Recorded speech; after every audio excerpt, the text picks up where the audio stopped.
พี่น้องเมื่อนี้มาข่าวดังของจังหวัดเลยบ้านเฮาพี่น้องสมเจ้าฮู้จักวัดล่มโพธิธรรมอำเภอหนองหินบ่พระเจ้ามีกรณีพิพาทเรื่องที่ดินเป็นมา5 กราฟมาหลายปีแล้วพี่น้องค่อยขออนุญาตนำข่าวจากเพจอีจันทร์ซึ่งเป็นเพจข่าวดังที่พูดถึงข่าวทั่วไปในประเทศไทยพี่น้องเพจอีจันทร์มาเว้าเรียงวัดล่มโพธิธรรมว่าจังสิละมันเป็นปมขัดแย้งระหว่างกรมป่าไม้ไปตรวจสอบว่ามีการบุกรุกพื้นที่ป่าสงวนป่าภูคอภูกระเตว่าซั่นว่าวัดหลวงโพธิ์บุกรุกป่าสงวนภูกระเตจำนวน411ไร่และยังเป็นเขตป่าอีก342ไร่เมื่อตรวจพบสิ่งปลูกสร้างกุฏิศาลามากมายพี่น้องศาลฎีกาซึ่งเป็นศาลสูงสุดก็เลยพิพากษาเมื่อปี2560นะพิพากษาแต่ปี2560ให้จำเลยและบริวารย้ายออกจากพื้นที่พี่น้องแล้วก็ให้เนื้อที่342ไร่เนี่ยให้สปก.ไปจัดสรรให้เกษตรกรให้ไปจัดสรรให้เกษตรกรวันนี้พอแต่กลับมาตรวจสอบอีกพบว่าสปก.ไม่ได้ไปจัดสรรให้เกษตรกรยังเป็นพื้นที่สร้างกุฏิศาลามองพาคนปฏิบัติธรรมศาลก็เลยมาสั่งให้เพิกถอนอีกให้เป็นป่าตามกฎหมายพนันพี่น้องหลังจากศาลสั่งกรมป่าไม้กับพบพิรุธว่าสปก.เป็นยั่งคือศาลสั่งแต่ปี60เนาะว่าให้เป็นป่าสงวนภูคอภูกระเตนะ411ไร่ให้เป็นเขตป่า342ไร่342ไร่นี้ให้สปก.ไปจัดสรรให้เกษตรกรศาลสั่งแล้ววันนี้หลังจากศาลสั่ง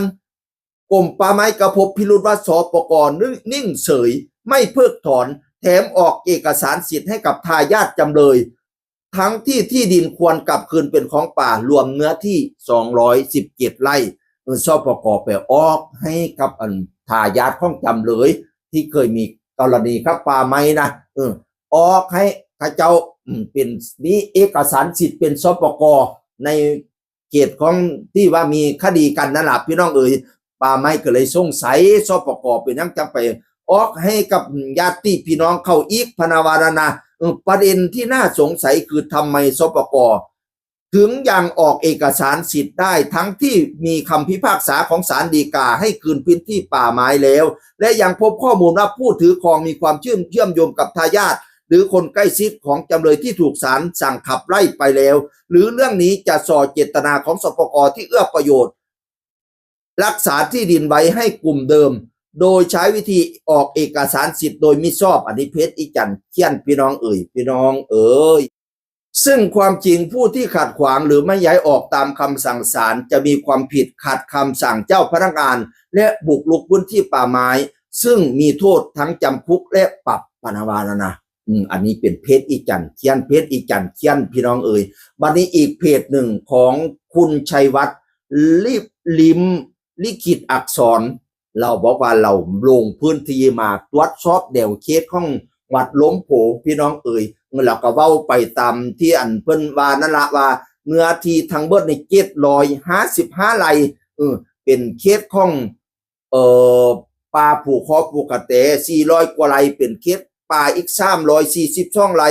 มีเนื้อที่จริงๆที่เป็นเขตวัดมีเอกสารสิทธิ์เป็นนส3นั่น45ไร่พี่น้องคนในวัดมีต่างชาติ22สัญชาติประมาณ 1,000 คนเข้ามาปักหลักอยู่ในวัดมีพระสงฆ์มีแม่ชีชาวจีนชาวเวียดนามประมาณ300รูปพนาวานะในวัดไม่มีอุโบสถไม่มีการบิณฑบาต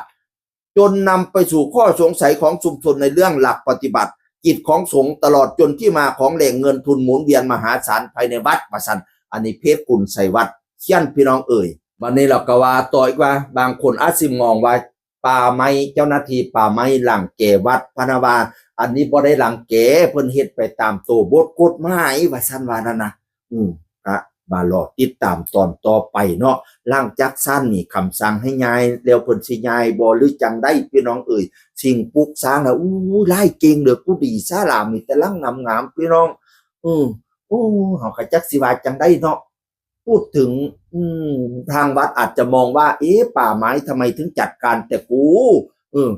พูดถึงเรื่องบุกรุกป่าไม้นี้จังหวัดเลยเขาก็มีไร่มองไร่เก๋อยู่พี่น้องเห็นบ่ล่ะภูเข้าเป็นหัวโลนไปปลูกนั้นปลูกนี้ไปบ้านไปทั้งมันก็คิดป่าสงวนทางนั้นแต่ถ้า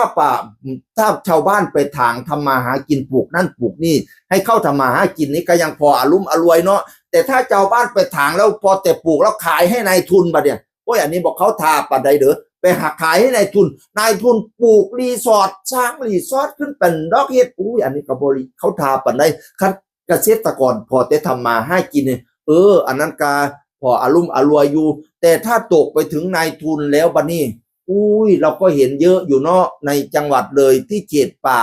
แล้วก็มีการสร้างนั่นสร้างนี่แล้วนะทางวัดล้มโพมองอีกอย่างหนึ่งก็คือว่ารังแกแต่อีสานหรือเปล่าทางอื่นทำไมไม่ไปจัดการประมาณนี้นะแต่ทางตัวบทกฎหมายคือมันก็คือการลุกป่าและศาลได้สั่งเป็นที่สิ้นสุดแล้วท่านยังไม่ย้ายออกแถมท่านยังมาออกสปกทับซ้อนเขตป่าที่ศาลได้ตัดสินไปแล้วซะเนี่ยมันก็เลยมีกระแสวิพากษ์วิจารณ์เขาก็สอบเบิ่งตอนต่อไปว่าจะเป็นอย่างไรพี่น้องเอ๋ยเรียงราวของจังหวัดเลยบ้านเฮาเสียงอื่นคนก็เว้าสู่ฟังสวัสดีครับสวัสดีครับ